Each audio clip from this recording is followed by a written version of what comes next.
Well, welcome to Knutsford Golf Club, where we're here to meet one of the nominees for this year's Champion of Champions Award.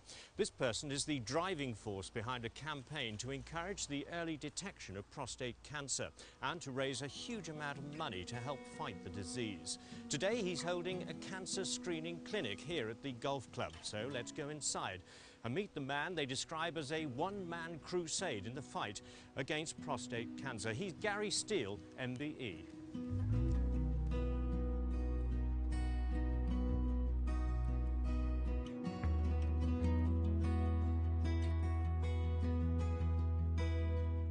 Gary, it's a privilege to meet you, and many congratulations on being nominated for this year's Champion of Champions Award.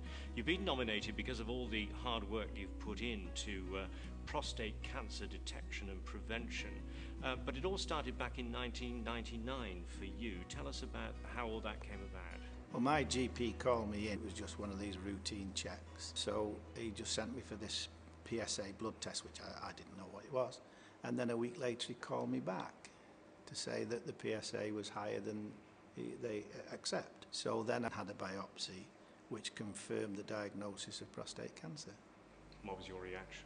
I was so mad because I had no symptoms and I was a very fit person. At that time in 1999, of two men diagnosed, one would die. So I often thought, well, which am I? Am I on that perch or am I off the perch?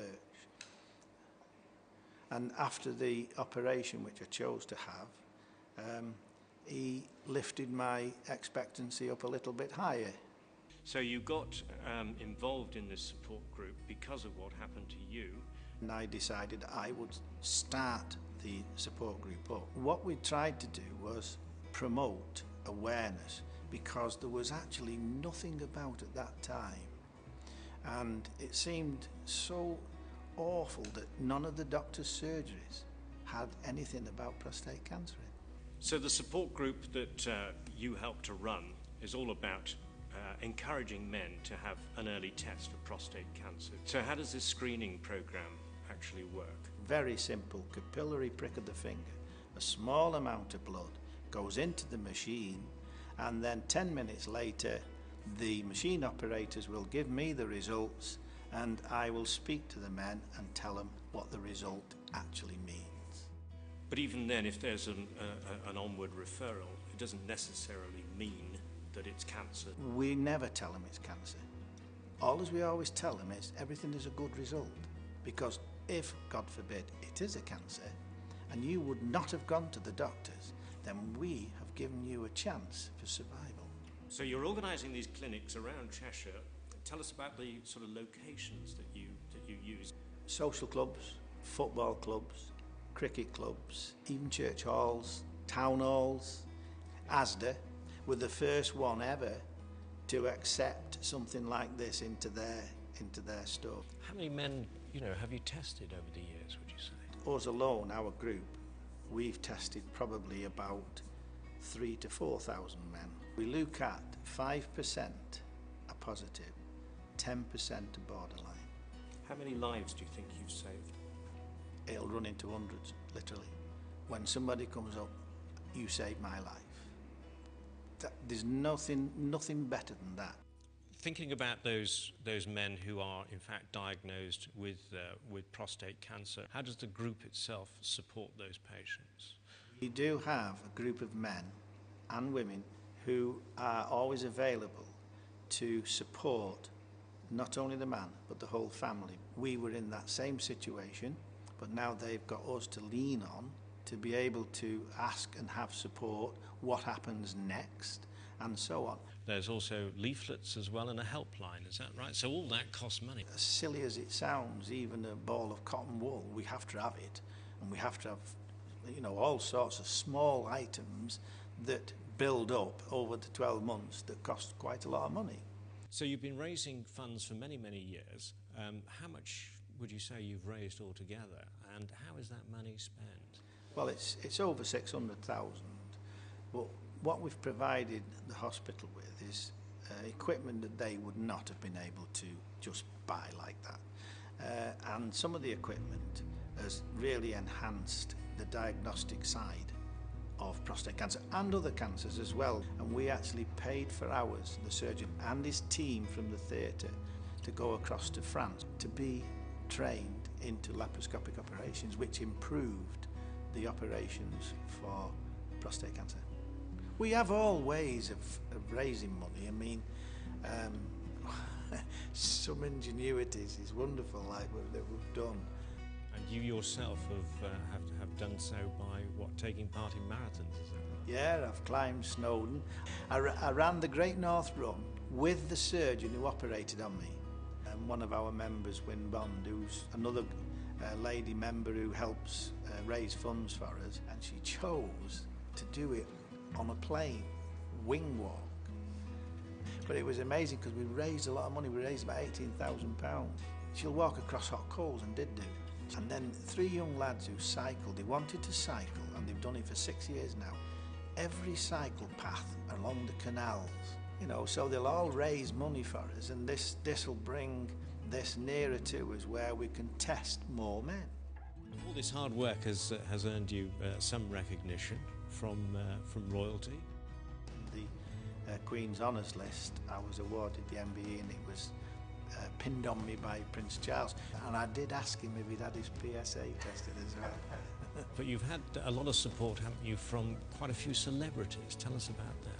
Yeah, well, I had the idea when we were the chosen charity at a racetrack, Alton Park in Cheshire, and that then brought me into line with people like Sir Sterling Moss, because just at that time Sterling Moss had been diagnosed with prostate cancer.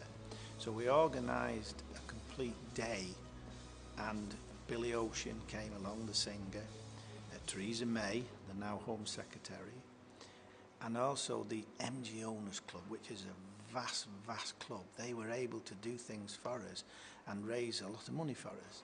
And this was a really good thing for promoting awareness. Can I just ask, how do we as a country compare with other countries in the States in the way that we treat this problem? A man dies every single hour, every day.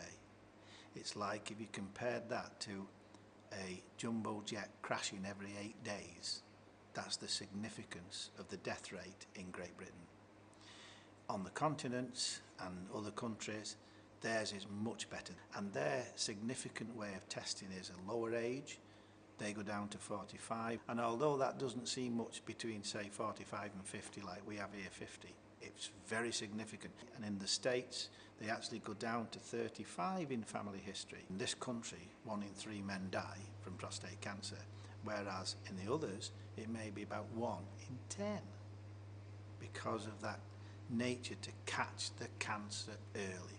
Well, lovely to talk to you. Many congratulations again. How do you feel about being nominated for this award? Oh, wonderful, because not just for me, but it means that it puts me in the light, and it puts the group in the light, and it puts prostate cancer in the light. And that's what I want. I want to make sure that prostate cancer is not the bottom of the pile anymore, because too many men die from prostate cancer quite needlessly. Good luck. Thank you. Well, we've heard from Gary about why the work of the Leighton Hospital Prostate Cancer Support Group is so vitally important. But let's hear now from some of his friends and colleagues about what they think of Gary's tireless commitment to this campaign. Hi Gary, glad you've been nominated for this award. You certainly deserve it. All you've done for the men of mid-Cheshire and beyond in the aid of prostate cancer. We met 5 years ago when I was first diagnosed, and the first non-medical person that came to see was yourself, who explained everything about prostate cancer in words I understood. And I want to pay back my gratitude to you. Therefore, I've done everything I can to help men through the journey that I went. And once again, mate, I'm certain that you deserve this award. You've raised such a lot of money this last 14 years. You've saved lots and lots of men's lives. You've actually put a lot of the wives of the men at ease with the knowledge you have of this awful disease. I know you will keep up the good work for a long, long time. You will keep saving men's lives. You'll make people feel a lot happier, and you're a worthy winner of the Champion of Champions, and I wish you all the best. Hi Gary, as you know, on the 7th of October this year, together we did something unique. We are very proud to say that you chose Asda to become the first supermarket in the UK to hold a prostate and cancer testing event for our customers and colleagues. As a store and as a company, we are happy to support you in the future following fantastic customer feedback. So on behalf of all the customers and colleagues here at Asda Winsford, we just want to wish you the very best of luck in the future. Good luck with the awards tonight. See you in the new year for our next testing event. It's clear that the relentless work of Gary Steele has ensured that the Leighton Hospital Prostate Cancer Support Group can continue to provide essential life-saving preventative treatment and support to thousands of cancer patients. Through Gary, the group has raised over £600,000 and ensured that thousands of men have been tested for prostate cancer. There are men alive today who would not be here if it were not for the work of Gary and the Leighton Hospital Prostate Cancer Support Group. And that, we agree, deserves a medal. So let's return to the award ceremony in Chester and find out who is this year's Champion of Champions.